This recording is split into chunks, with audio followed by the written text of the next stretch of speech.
Hello everyone, I'm the Black Shadow, hope you keep fairly well, and welcome back to Paul's Design Diaries. This is a series we've had on this channel before, where usually in the lead up to a new release for the Dune Imperium series, designer Paul Dennen lists up a variety of articles in the lead up to the release. We've had this for Immortality, for Dune Imperium, as well as of course for Dune Imperium Uprising itself. Kind of detailing some of his thought processes and design principles, and kind of the process that designing some of this stuff has gone into in the lead up for the release of the game. It does serve obviously as a bit of a way to kind of build up some anticipation for the game, and obviously it has its own part in doing some PR stuff. But it also is quite an interesting insight to how the design process kind of comes across. We've had previous ones before where we've kind of seen how previous iterations of leaders have come across and how they've kind of been settled onto what they were going to go forward. And of course now with the release of the he had the unboxing video I should say by the Discriminating Gamer, came out a few days or so ago, detailing pretty much everything that's going to be in Dune Imperium Bloodlines. We have our first design diary, and I will be covering these as we go along, giving some thoughts and a bit of feedback for things that you can look to expect for Bloodlines. These are going to be a little bit more at a glance, at least for the moment. Myself and CJ, we have recorded a massive two-part Spy Satellites podcast going through exactly that unboxing and pretty much every single thing that we saw in there. Leaders, Imperium cards, the tech tiles, Sardaukar commanders, all that stuff. Going through all of it, giving our thoughts of what we think makes sense, what we quite like, what we think could also be very, very powerful. So do keep an eye on that for the channel coming up very shortly. So let's get ourselves into the first design diary then, introducing Bloodlines. Obviously there has been tons of discussion on our Discord server regarding Bloodlines and all the stuff we've seen, people trying to make guesstimates of what they think is going to be strong, what they think is not going to be, understandably so. The quest for the meta has already begun. I have definitely said of Bloodlines, I do like some of the focus that's coming for this, definitely. I do appreciate the very heavy focus kind of on modularity on this expansion. There's all sorts of bits and pieces that you can kind of tack on to not just Uprising, but even in some of it into the base game as well, which I do appreciate. But also especially the focus on the leaders. I feel with Uprising when it came out, the one thing that it was kind of lacking a little bit maybe was leader diversity. We had 9 leaders, but I mean really, who honestly played as Amber? So having the expansion with 9 new leaders coming out with this, and quite a few of those are definitely usable back in the base game as well, I think is super cool, and definitely reflects, I think, quite the focus shift for Dune Imperium, kind of going from sort of this one specific product to kind of now everything is kind of with minds of everything else that's come before it, which I think gradually gets more and more complicated, trying to keep things the same. And maybe this expansion is going to be a good way to go, just keeping it fairly modular so you can kind of take stuff in and out as you need, rather than trying to have things serve everything at once, which is obviously a very difficult thing to achieve. Anyways, I'm going to just go through the first couple of paragraphs here, obviously talking about more or less what I was saying actually as well, about the fact that obviously designing content that's compatible for both Uprising that was based in Imperium, kind of don't want to leave one aside for a variety of reasons I won't really go into. But definitely there is a huge focus, of course, with the new leaders. We've got tech tiles coming back from Rise of Ix, which is something that I did not expect this expansion to have. But I will say, having been playing Rise of Ix, I have managed to, on Dune Imperium Digital, it's kind of made me realise that I actually kind of miss tech tiles. It's sort of the thing that you don't really think about too much when you're playing Dune Imperium, but it's actually quite a nice addition and does a lot of cool stuff for it. It's more very much the sum of its parts kind of outweighing what it realistically is. So definitely cool stuff. And not with Bloodlines, like it's going to be a pretty big box. Like there is a lot of stuff coming into this. The first diary does go into some of this, of course, as well. And again, focusing on obviously the leaders, how we've gone from just the leaders being the heads of all the houses to basically who are the major players around the Dune Imperium universe. And honestly, I think that's the best way of doing it. It's a bit more easy to identify. Like for me, I can tell like who Muad'Dib is. I can see Leet Kynes is, but it's like who's Count Ilbard? I have no idea. That kind of thing. So the focus of the first design diary is on 3 specific leaders that are coming into Uprising via Bloodlines. That is Steersman Y'rkoon, that is Gaius Mohiam, which is it's got to be a sick joke on me, because, of course, I historically continuously call Lady Jessica of Mohiam. I don't know why, I just do. It's not going to get confusing at all, I'm pretty damn sure, on stream. As well as Esmar Tuek, who, of course, has as well gone from being just a card in the Imperium deck to his own leader now. Super, super cool stuff.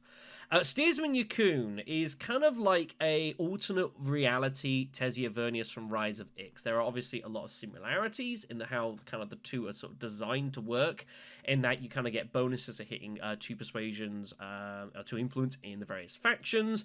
But whereas Tessia Vernius, you get the snooper tokens, you can fulfill them how you decide you want to in whatever order as you go through the game. Steersman, instead, you get a deck of cards, 10 cards.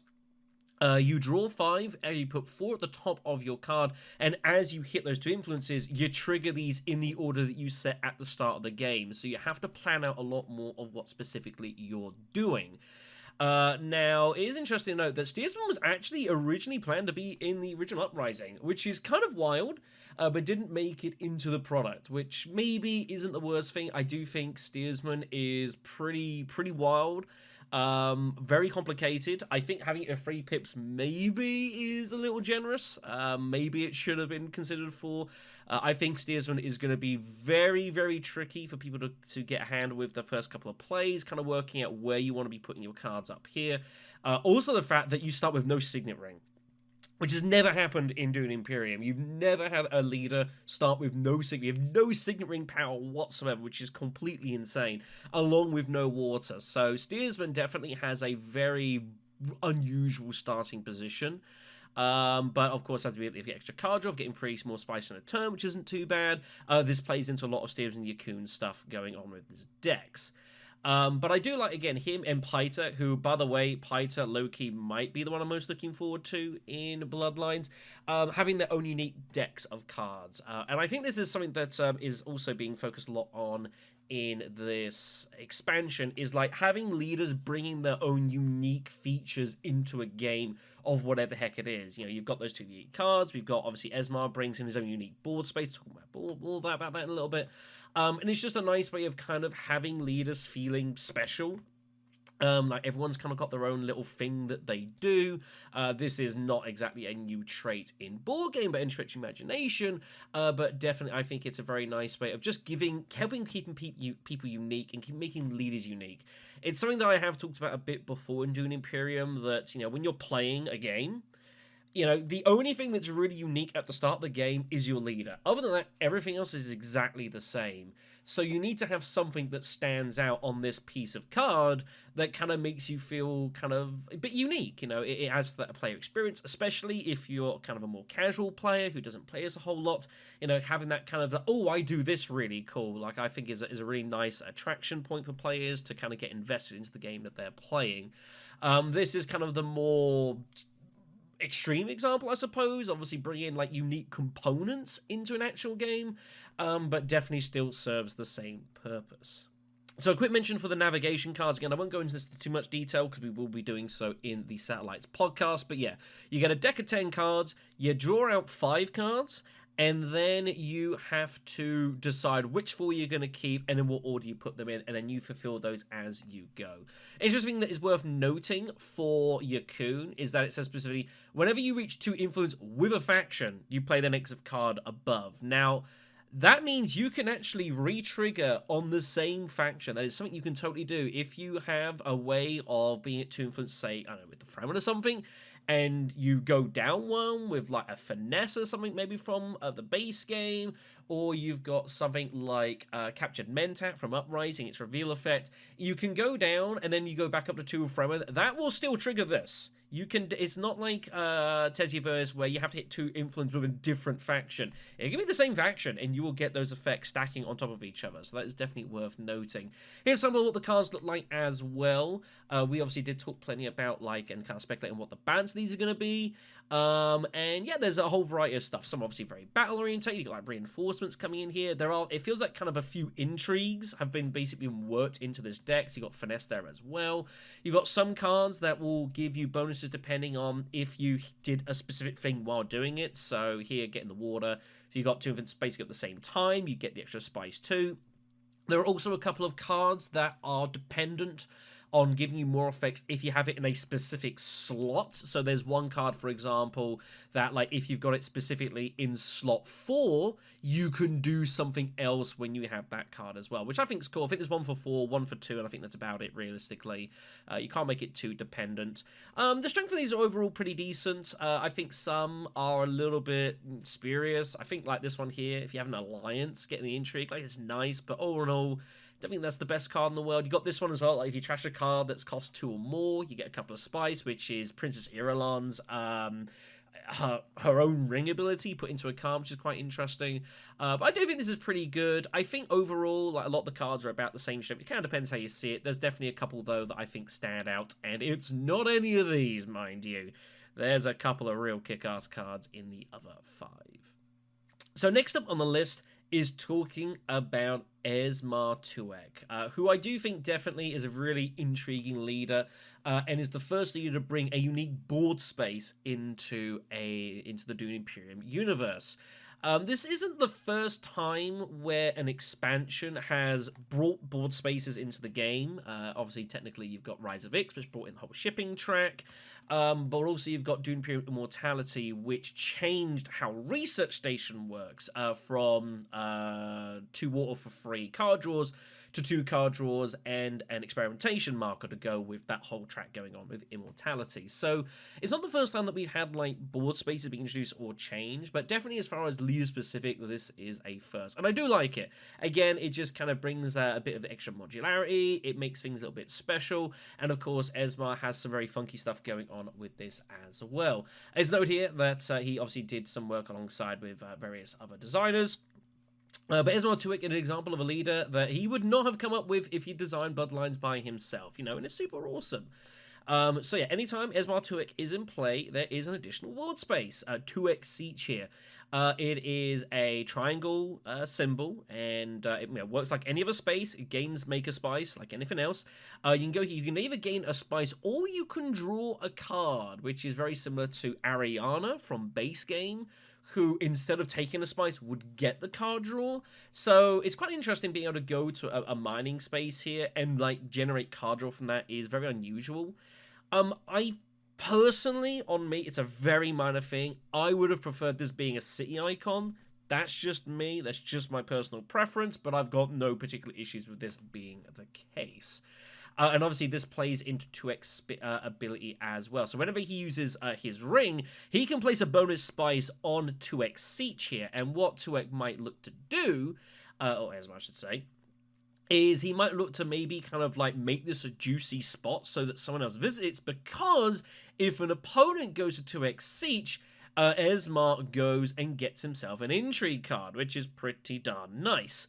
Although I have a funny feeling with Esmar, the main thing that you're going to see a lot of players doing is sending Esmar to his own Siege to get hold of some money, because that's pretty useful in this game, but also the ability to take bonus spice from maker board spaces, and I think that is what he's going to be doing a lot. You're going to see a lot of Esmar taking bonus spice off of like Deep Desert, for example, so that if someone goes down the very heavy early shipping route of going to deliver supplies twice, Deep Desert shipping to get Swordmaster, that sort of thing, that he can ransom some of that spice away from it and make that less effective. It's also a way to kind of stall and disrupt people that go very heavy worm playing as well, because of course if you're going worming, for example, obviously not on this one, you don't get any spice unless they're from the space, unless there's spice with the maker spot. And of course, that's a big part of the worm player's game. Like, obviously, generating water to go and get worms is great, but if you're not getting the spice back from that, it can definitely hurt you later on. So I think you'll see a lot of Tuek probably taking the spice rather than putting it in his own Siege. But there are times getting that intrigue card will be pretty good, and there's some pretty decent intrigues going about in Uprising. But definitely, I think he'll be quite a fun leader. Just so it was here as well about like a fun table for talkative players. Again, trying to like kind of dupe people into visiting 2x Siege.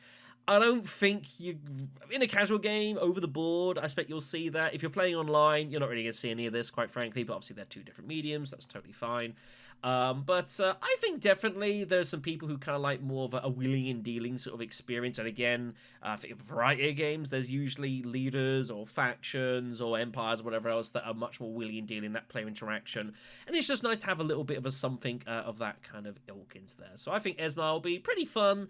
I don't know how strong he'll be overall, but definitely he'll be quite a pest in any of the games that he is present in. So it's time to talk about Gaius Helen Mohiam. Try not to bury the lead too much here, but I think she's gonna be pretty good. And we might have said similar things on the upcoming Spy Satellites podcast talking about Mohiam. So, Bloodlines does have some content that is specific to Uprising. I think that's totally fine. I think that makes sense. It is ultimately an expansion specifically for Uprising, but it's nice that there are obviously some things that will be able to port back to the base game. But Mohiam is pretty darn wild. So, a quick run through of how she works here. Hovering ability, we'll do this first, is fairly straightforward. You can either put a spy on a council space, which is not unheard of, or you can pay a spy to put a spy anywhere you want on the board. We'll talk about this in a moment here. But the main thing with Gaius is clandestine, and this ability is kind of insane. Every single card that she ever plays has spy icons on it. So any card you play, you can send to a spy you have on the board at any time. That is insane. That is completely mad. However, there is the counterpoint that if you could recall a spy to gather intelligence, i.e. you send a card to a spy space before someone else has gone there, so you're not infiltrating, you have to pull the spy back. You can't just keep it there. So that is a little bit of a balancing mechanic here. Understandably, Mohiam was a tricky one to balance during development. I completely believe that. She mostly performed well, but sometimes she had abysmal games and the Imperium Row wasn't cooperating with her. And this is talking about, obviously, the spies. She obviously has the ability to generate spies on council spots, but outside of that, you know, on factions, on cities, stuff like that, what are you going to go ahead and do? So we ended up tweaking her signet ring to add the ability to spend spies to pay a spy, allowing her to pay her way out of tough situations, which I think is a really good idea. I think you should, with these style of leaders, especially when you've got something that's so reliant on not having those spies in the first place, you need to always have a way of kind of like trying to brute force things, because you're going to get times you're going to be able to generate cards. You know, if you think of Bene Gesserit Operative, which obviously gets to the Bene Gesserit spot, let's put a spy down, stuff like that. Of course, there are other cards as well that you get spies on purchase, Spy Network, Guild Spy, that sort of thing. And there's a variety of ways, obviously, generating the spies intrigues as well. But of course, if none of those appear in the game, there's nothing Mohiam can do about that, because obviously she has no influence on what cards are going to come out, what intrigue she's going to see. So you need to have a way of being able to brute force things if you need to. A spice for a spy is pricey. Make no mistake about that, but it needs to be pricey, because you don't want people just... If it was like a Solari for a spy, like, you would be spamming those all over the place. It'd be way too good. A spice for a spy is a price that you have to consider, and you've got to make it meaningful because of clandestine. So I definitely think that's a good idea. Now, the other thing that people didn't immediately realize with clandestine, but I think people are starting to realize, it's every card you play has the spy icon, and that includes cards that have no icons to begin with, like, you know, Spice Must Flows. So Mohiam is in a very interesting spot where she can very easily consider buying Spice Must Flow cards immediately, because A, you're still getting the point, and B, the downside of getting the Spice Must Flow cards is that way now you've got a card in your deck that has no access. Well, with Mohiam, it does. You can go to any spy spot you want. So Mohiam can very conceivably, if she high rolls, getting spice, getting influence really early. Maybe she gets like a run to research station. Maybe, well, whatever else goes on. She can buy Spice Must Flow like round 3 and not feel bad about it at all, because you're always going to be able to send it somewhere. And worst come to worst, even if you reveal it for the spice, well, that pays for future spies, so it kind of is a self-funding prophecy there. So, very interesting quirk on Mohiam. I do think she is going to be very strong, however. I think she's going to be very fearsome. The fact that she can go to a spy spot at any point means that if players want to try and hinder her, they've got to preemptively get spies down on the board. And definitely her, how she's going to synergize the likes of, say, Steersman Tuek or, say, what's his face? Fader Alpha? What's his face? You know what I mean. Who obviously have the ability to put spies anywhere on the board as part of their abilities. There's going to be a lot of counterplay and a lot of racing for specific spots. Obviously, if Mohiam can get to the Bene Gesserit for espionage with this, yeah, you are cooking. Absolutely cooking with that. So that is going to be an absolutely key space and a key battle for her against the likes of Lady Jessica, that sort of thing. Expect lots and lots of fighting for that. But yeah, definitely think she'd be really cool. Very strong, though. Possibly could be the best leader to come out of Bloodlines. There's probably one other candidate for that, but I'll leave that for the podcast. So that brings us to the end of the first design diary. Obviously, there will be various more, talking about more of the specific mechanics going into Uprising. So I'm sure there's going to be one talking about Cyber Car Commanders. There's going to be one probably detailing some of the new mechanics being brought into Uprising as well, with Spy Infiltration, the Command ability, which is going to exist as well. There is a lot of funky stuff going on. And that's not even talking about any of the Imperium cards or anything else, new contracts being brought in for Uprising. So there is plenty coming in this box here, and probably well worth the price of admission. The one thing that I am curious about, and I have mentioned this before as we come in closing here, is what impact is this game going to have for Uprising? One of the things that Rise of X did amazingly well for Dune Imperium base is that it kind of really smoothed out a lot of the unevenness of the first game, which there was, and it's going to be. It's the first one of the series. And Rise of X was so good. I mean, you know, it won the BGG expansion of the year, and BGG's never been wrong about anything, you know, is that I could say the people who played the original base Dune Imperium and were like, it's all right, but maybe it's, you know, it's a little too dry for us. There's not really a whole lot going on. I can go, look, here's this Rise of X expansion.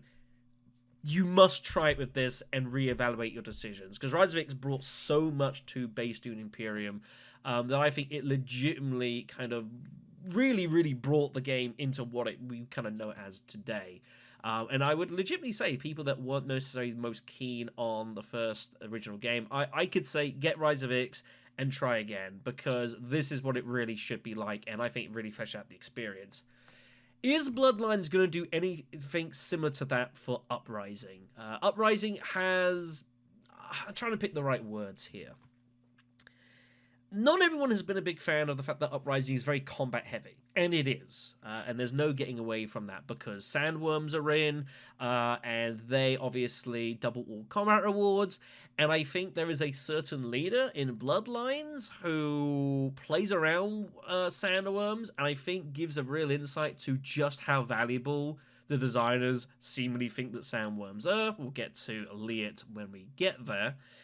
But obviously, it's really hard to win this game of Uprising without winning some combats, especially when it comes to like round 7, round 8. Like, if you're not in those combats and you're not winning those, almost always someone is going to outpace you. And that's just the way that Uprising is. It is the competitive man's Dune Imperium.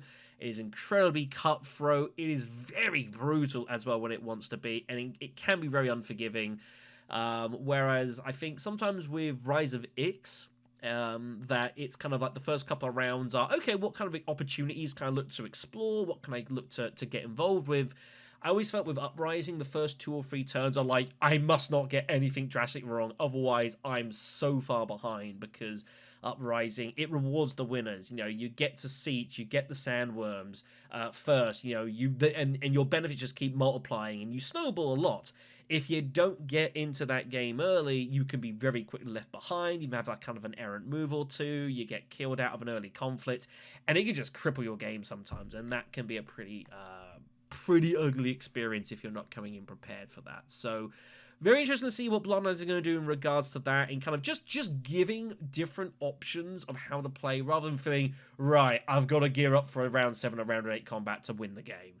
Because Uprising can get a bit like that unless you have some very specific types of cards. So we'll see more of that in future design diaries, and I'll definitely be covering these as and when they come out as soon as possible.